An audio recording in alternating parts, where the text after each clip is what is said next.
Pues lo que me gustaría compartirles hoy es una porción que no deja de emocionarme en el sentido de que me llega muy profundo, me conmueve mucho y tiene que ver con el himno que cantamos. El, eh, Acerca del Señor Jesucristo. Pero entonces lo, lo interesante es que ya en el Antiguo Testamento se hablaba de eso que él iba a venir a hacer. Y eso le añade otra dimensión al trabajo del Señor Jesús. Vamos a mirarlo un momento en Mateo 12.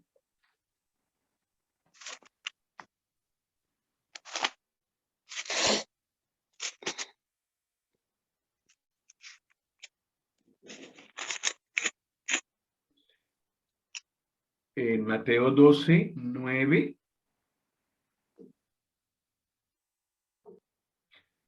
dice, pasando de allí, vino a la sinagoga de ellos, un lugar de reunión.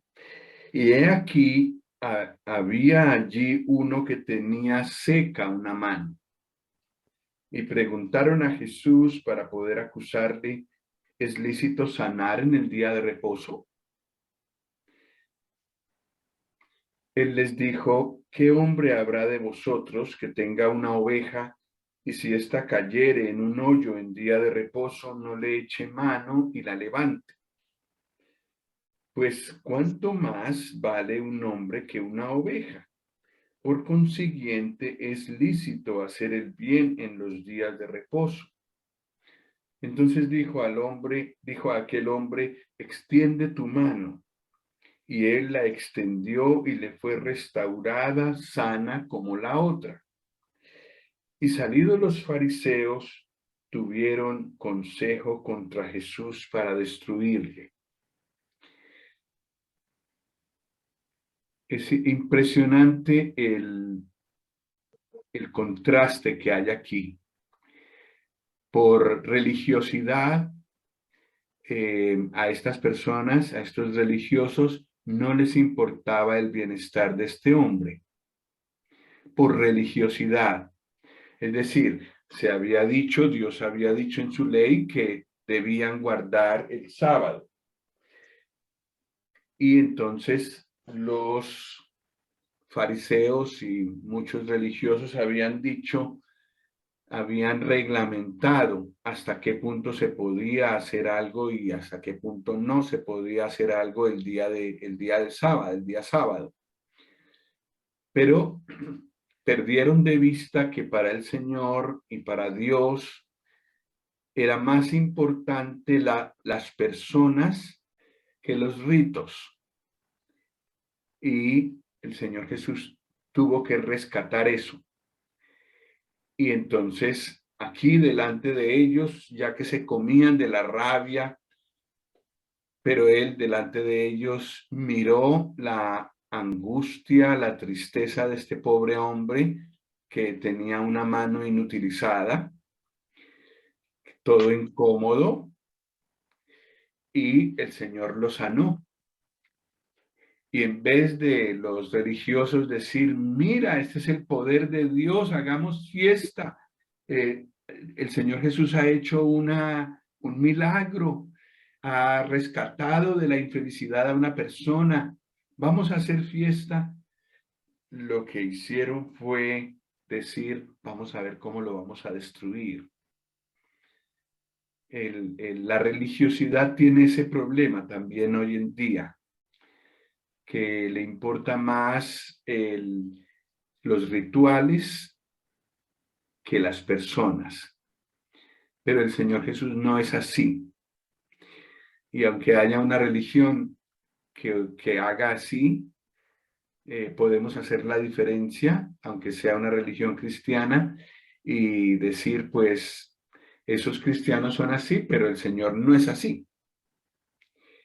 Y es lo que vemos aquí.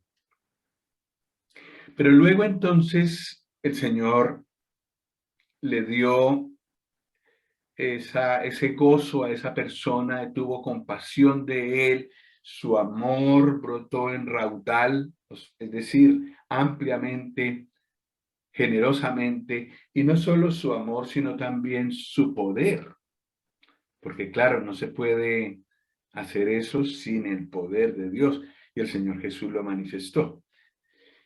Entonces, después el versículo 15 dice, sabiendo esto, Jesús se apartó de allí y le siguió mucha gente y sanaba a todos y les encargaba rigurosamente que no le descubriesen, para que se cumpliese lo dicho por el profeta Isaías cuando dijo, he aquí mi siervo, a quien he escogido, mi amado, en quien se agrada mi alma.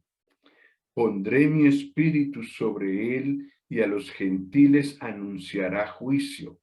No contenderá ni voceará, ni nadie oirá en las calles su voz. La caña cascada no quebrará y el pábilo que humea no apagará, hasta que saque a victoria el juicio, y en su nombre esperarán los gentiles.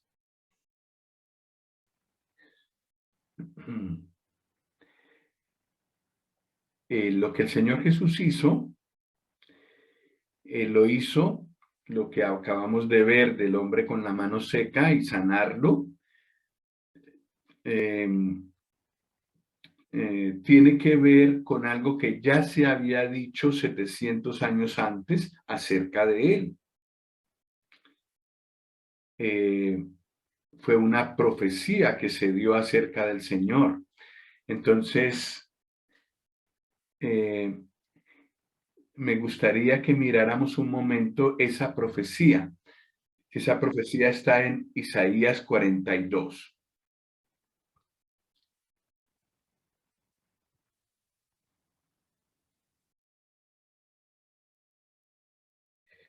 En Isaías 42 dice más o menos las mismas palabras, del 1 al 4. Dice, he aquí mi siervo, yo le sostendré, mi escogido en quien mi alma tiene contentamiento. He puesto sobre él mi espíritu, él traerá justicia a las naciones. No gritará ni alzará su voz ni la hará oír en las calles. No quebrará la caña cascada ni apagará el pábilo que humeare. Por medio de la verdad traerá justicia. No se cansará ni desmayará hasta que establezca en la tierra justicia y las costas esperarán su ley. Entonces, lo que leímos en Mateo fue tomado de Isaías capítulo 42. El Señor Jesús es el siervo de Dios del que se habla en Isaías. Todavía no había pasado cuando Isaías escribió esto, pero como hemos visto en Mateo, se cumplió. El Señor Jesús, del Señor Jesús se había profetizado que iba a hacer eso y él lo cumplió. En Mateo, en donde leímos del hombre de la mano seca, enseguida se dice que se cumpliría lo que el profeta había escrito y copia casi literalmente todo lo que Isaías había dicho. Entonces, pues esto es muy especial. De nadie más se lee que tuviera, que se hubiera anunciado de antemano toda su venida, su nacimiento, su ministerio, inclusive su muerte, su resurrección, su ascensión al cielo, su venida en gloria para reinar sobre esta tierra. Todo eso está escrito en el Antiguo Testamento antes de que el Señor Jesús apareciera. Y eso hace a este siervo de Dios, al Señor Jesucristo, muy especial. Eh, Cada cosa que se dijo de él, él la cumplió. Algunas cosas faltan por cumplir, pero sabemos que se cumplirán. Eh, Esto es muy especial. Eh, Dios sabía de cada uno de nosotros cuándo iban a nacer, en qué familia, sabía cómo creceríamos, sabía todos los detalles de nosotros, pero no fueron escritos en ninguna parte que pudieran leer otras personas, pero del Señor Jesús sí. Y toda su vida, todo su trabajo, su ministerio y su muerte en la cruz, su resurrección, su ascensión, su glorificación, todo eso se puede leer en el Antiguo Testamento, es decir, antes de que ocurriera. Y esto hace al Señor Jesús muy especial. Vamos a mirar algunas cositas de este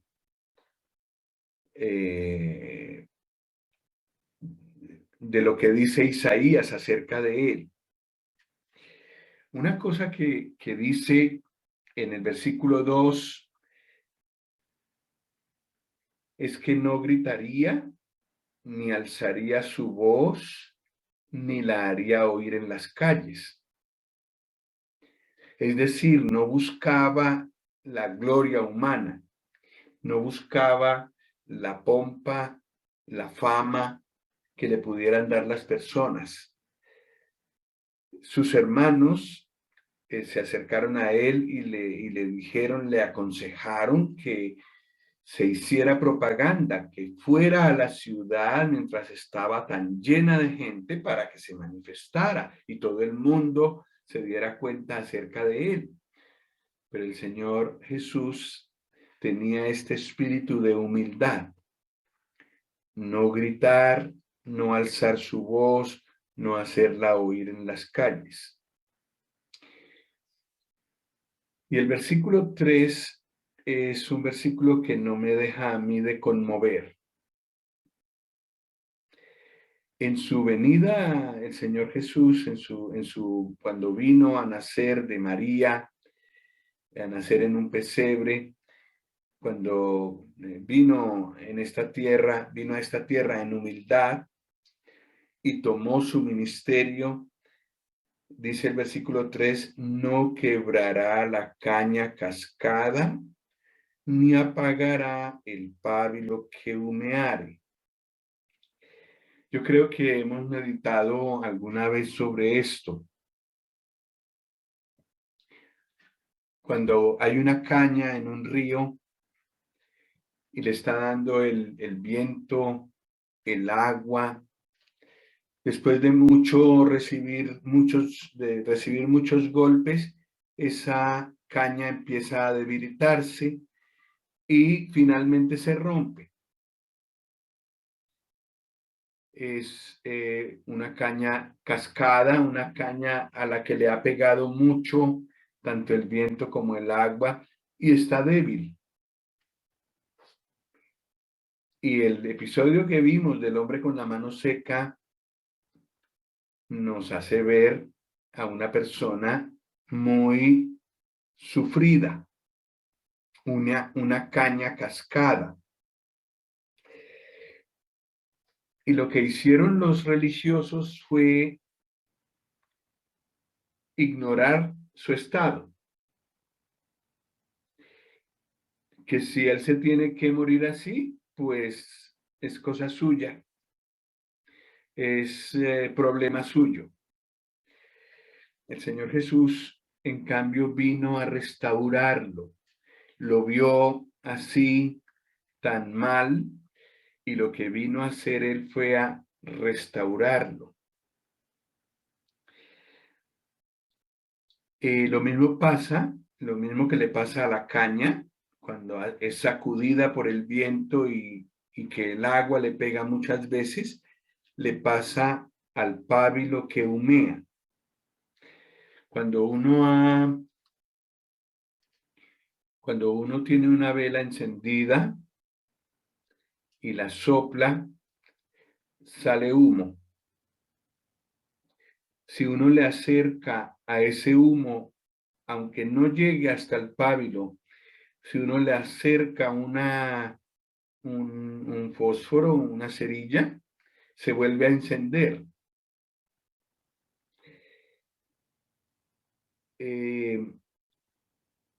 Uno también puede, cuando está humeando, sencillamente con los dedos la apaga del todo y deja de humear. Entonces, lo que hicieron los religiosos con este hombre fue acabarlo de apagar.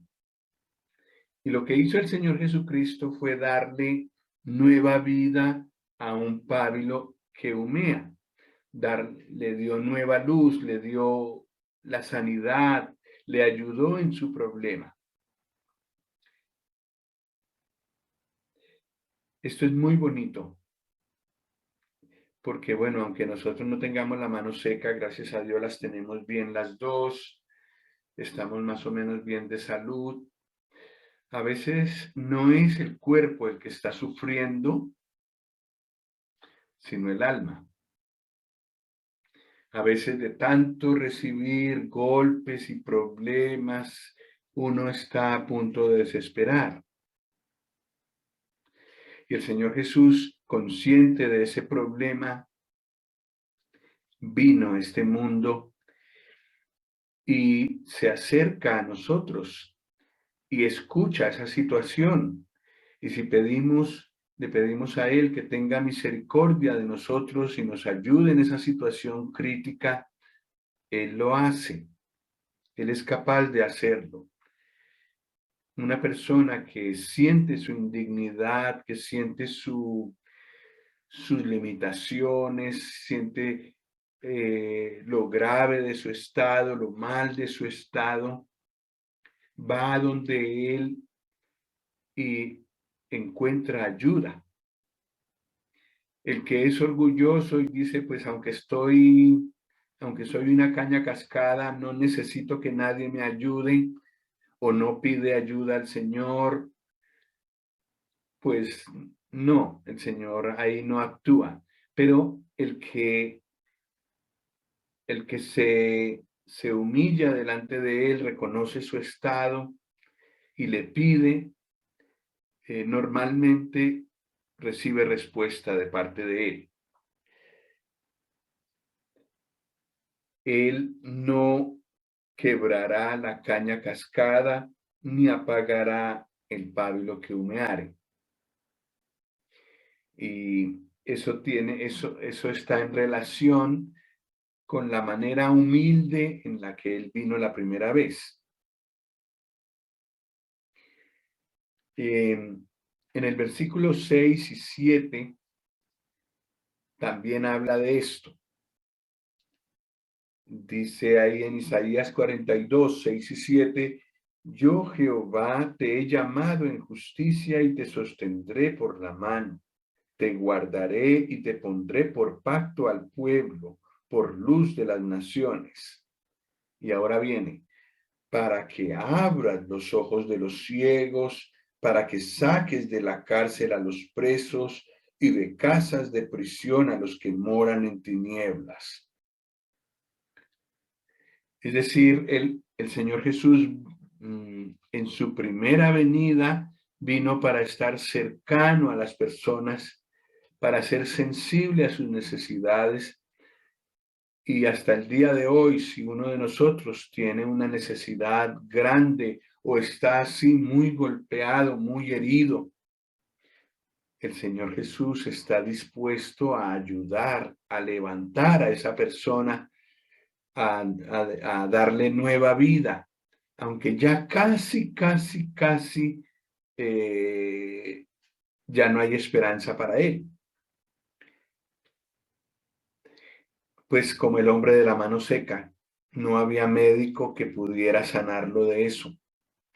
Pero el Señor Jesús vino a él y lo sanó. Seguramente el Señor sabía la condición y el sufrimiento del corazón de este pobre hombre, y entonces tuvo compasión de él. Pero no solo de él, también, como dice aquí, de ciegos, entonces les dio la vista, de personas necesitadas, con grandes angustias, con situaciones límite, vinieron a donde él y él les ayudó. Y eso sigue siendo cierto hoy en día. El Señor es cercano y sensible, como se profetizó de él y como vemos que se cumplió en el Nuevo Testamento, cuando él ya vino.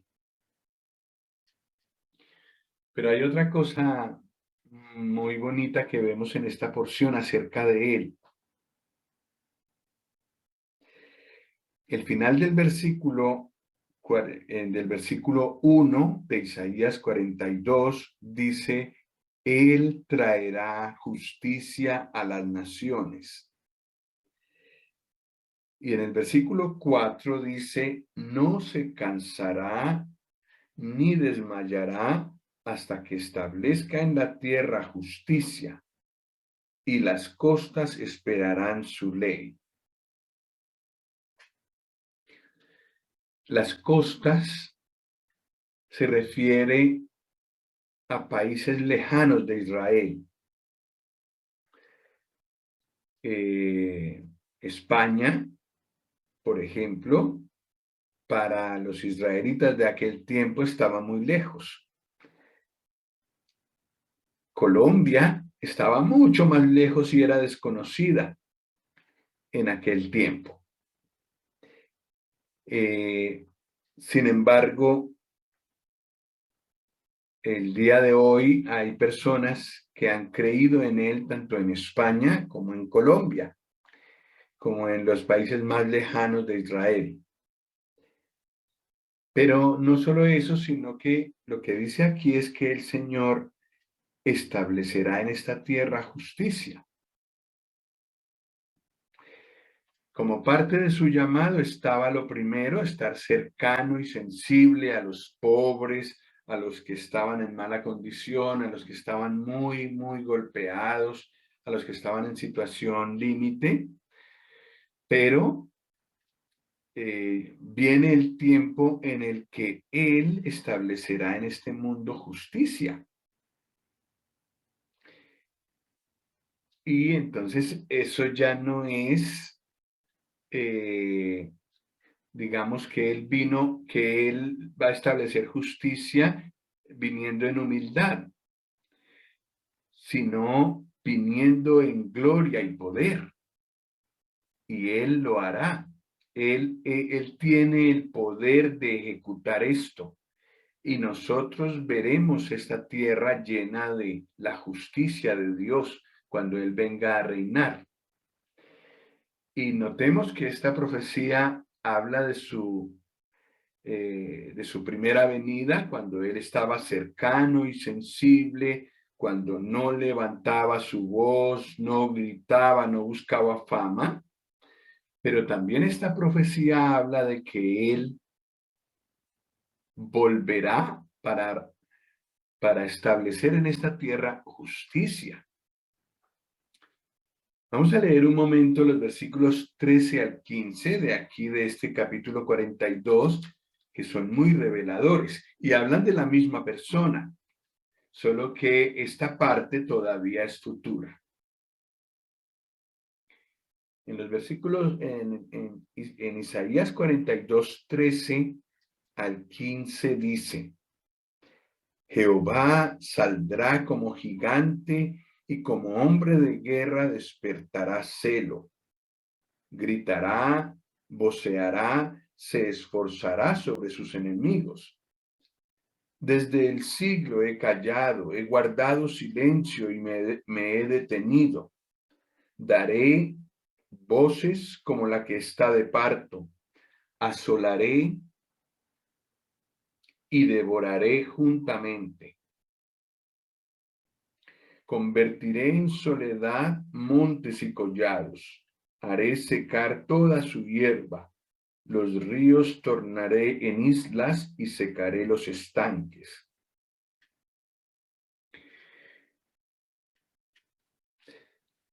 Cuando el Señor Jesús venga otra vez a esta tierra, esto se cumplirá. En este momento, él todavía está callado y Putin hace lo que quiere y los demás gobernantes hacen lo que quieren y Dios está callado. El Señor está callado, está en el cielo y está callado, pero está tomando nota. El versículo 14 dice, desde el siglo he callado, he guardado silencio y me he detenido. Pero en cierto momento, cuando Él ya venga sobre esta tierra para reinar, ya dejará de guardar silencio, ya voceará, gritará, dará voces y asolará, es decir, juzgará todo lo que se ha hecho mal. La misma persona que vino y murió en la cruz, la misma persona que vino y estuvo así cercana al necesitado, que estuvo, que fue sensible a las necesidades humanas y que no actuó en juicio, acabando con el mal de una vez. Él volvió al cielo, pero un día volverá y entonces sí mostrará su fuerte y potente voz y todo su poder para juzgar este mundo. Seguirá siendo sensible al humilde, seguirá siendo cercano a los suyos, pero también será, mostrará inmenso poder para juzgar a los que hacen mal. Entonces en esta tierra por primera vez se verá verdadera justicia y no solo en un país, sino en toda la tierra.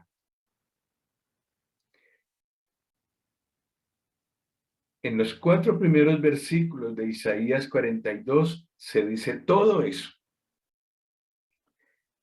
Se muestra lo que el Señor Jesús vino a hacer la primera vez que vino a la tierra, naciendo de María en un comedero de animales. Cuando vino en humildad, entregó sus manos, se entregó a sus verdugos, lo llevaron a la cruz como un cordero manso. Y antes de ir a la cruz fue cercano y sensible a todas las necesidades humanas. Pero un día volverá y mostrará su enorme poder, porque Él es Dios mismo, y mostrará su poder para juzgar todo el mal de este mundo.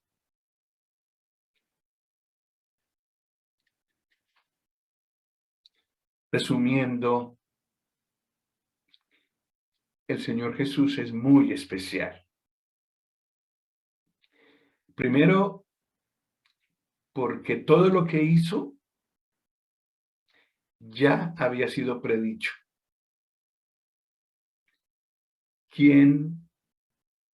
¿Qué otro podemos decir que fue así? Es más, cuando Él vino, cumplió cosa por cosa todo lo que fue anunciado de Él. Todos los detalles que nos cuentan los evangelios, todo fueron cumplimiento de lo que ya había sido profetizado por Isaías y por otros profetas. En segundo lugar, es una persona, el Señor Jesús, cercano al necesitado y sensible a sus necesidades. El día de hoy también. Y por eso podemos ir a Él con toda confianza, con todas nuestras necesidades y contárselas. Y Él actúa. Pero en tercer lugar, la misma persona es poderosa para ejecutar juicio, de tal manera que todo mal que vemos ahora campando alegremente será juzgado. Cada detalle, cada cosa que una persona hizo tendrá su castigo, salvo que ya esas faltas hayan sido castigadas, hayan sido pagadas por alguien. Y esa es la dicha que tenemos los creyentes. Cuando le entregamos nuestra vida al Señor, aunque teníamos una lista inmensa de cosas que hicimos en contra de Dios y que merecen el castigo que tendrán los malos, cuando vinimos a Él, toda esa lista fue borrada con su sangre derramada en la cruz. Entonces, tenemos el perdón y la vida y somos librados de la ira venidera, de la justa ira de Dios contra el mal de este mundo. Pues, en conclusión, en las manos del Señor Jesús es el lugar mejor para depositar mi vida. No hay otro como Él que haya tenido, a lo menos, aunque Él tiene más características, como sabemos, pero tiene estas tres características. De Él se habló de antemano, muchos siglos antes de Él venir a esta tierra. Él es cercano y sensible a nosotros y Él es poderoso para ejecutar justicia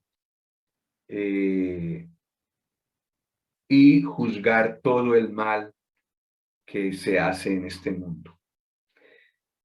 Entonces, pues todos hemos sido invitados y seguimos siendo invitados a depositar en una persona tan grande, tan gloriosa, tan poderosa, tan cercana nuestras vidas. Pues muchas gracias.